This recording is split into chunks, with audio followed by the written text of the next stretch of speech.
കേരള കേഡറിലെ ഏറ്റവും മുതിർന്ന IPS ഓഫീസർമാരിൽ ഒരാളായ യോഗേഷ് ഗുപ്തയെ മാറി മാറി വരുന്ന ഭരണകൂടങ്ങൾ അർഹിക്കുന്ന പ്രാധാന്യമുള്ള പദവികൾ നൽകാതെ ഒതുക്കുകയാണെന്ന വിമർശനം ശക്തമാകുന്നു.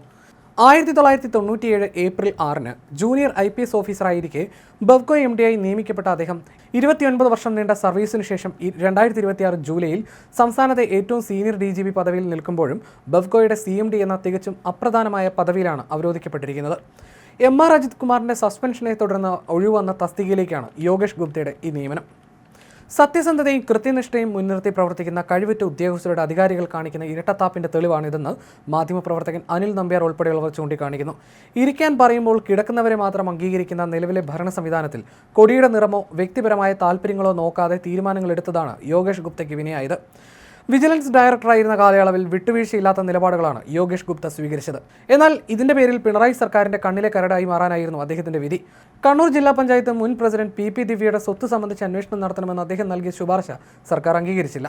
മുഖ്യമന്ത്രിയുടെ ചീഫ് പ്രിൻസിപ്പൽ സെക്രട്ടറി KM എബ്രഹാമിനെതിരെ ജോമോൻ പുത്തൻപുരയ്ക്കൽ നൽകിയ കേസിന്റെ ഫയൽ സർക്കാരിന്റെ അഭിപ്രായം തേടാതെ CBIക്ക് കൈമാറിയതും സർക്കാരിനെ ചൊടിപ്പിച്ചു. IAS ഉദ്യോഗസ്ഥർ ഉൾപ്പെടെയുള്ളവർക്കെതിരെ വിജിലൻസിൽ കെട്ടിക്കിടക്കുന്ന 800ഓളം കേസുകൾ വേഗത്തിൽ തീർപ്പാക്കുകയും പൊതുമേഖലാ സ്ഥാപനങ്ങൾക്കെതിരെ കേസെടുക്കാൻ ശുപാർശ ചെയ്യുകയും ചെയ്തതും അദ്ദേഹത്തിന് തിരിച്ചടിയായി. ഈ നിലപാടുകളെ തുടർന്ന് വിജിലൻസിൽ നിന്ന് അദ്ദേഹത്തെ മാറ്റി ഫയർഫോഴ്സ് മേധാവിയാക്കിയായിരുന്നു. സർക്കാരുമായിട്ടുള്ള ബന്ധം വഷളായതോടെ കേന്ദ്ര ഡെപ്യൂട്ടേഷന് ശ്രമിച്ച അദ്ദേഹത്തിന് വിജിലൻസ് ക്ലിയറൻസ് വൈകിപ്പിച്ച് തടസ്സങ്ങൾ സൃഷ്ടിക്കാൻ സർക്കാർ ശ്രമിച്ചെങ്കിലും കേന്ദ്ര അഡ്മിനിസ്ട്രേറ്റീവ് ട്രിബ്യൂണലിനെ സമീപിച്ച് അനുകൂല വിധി സമ്പാദിക്കാൻ അദ്ദേഹത്തിന് കഴിഞ്ഞു.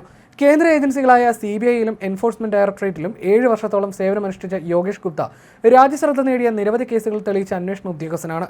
ഗുജറാത്തിലെ ബിൽക്കിസ് ബാനു കേസിൽ പ്രതികൾക്ക് ശിക്ഷ ഉറപ്പാക്കുന്നതിൽ CBI സൂപ്പർവൈസിംഗ് SP ആയിരുന്ന യോഗേഷ് ഗുപ്തയുടെ പങ്ക് നിർണായകമായിരുന്നു. ഇന്ത്യയെ നടുക്കിയ ഓഹരി കുംഭകോണത്തിലെ കേതൻ പരേഖിനെ കുടുക്കിയതും Saradha, Rose Valley, Seashore, Basil International തുടങ്ങിയ വമ്പൻ നിക്ഷേപ തട്ടിപ്പുകളിൽ 7000 കോടിയിലധികം രൂപയുടെ സ്വത്തുക്കൾ കണ്ടുകെട്ടിയതും അദ്ദേഹത്തിന്റെ മേൽനോട്ടത്തിലാണ്.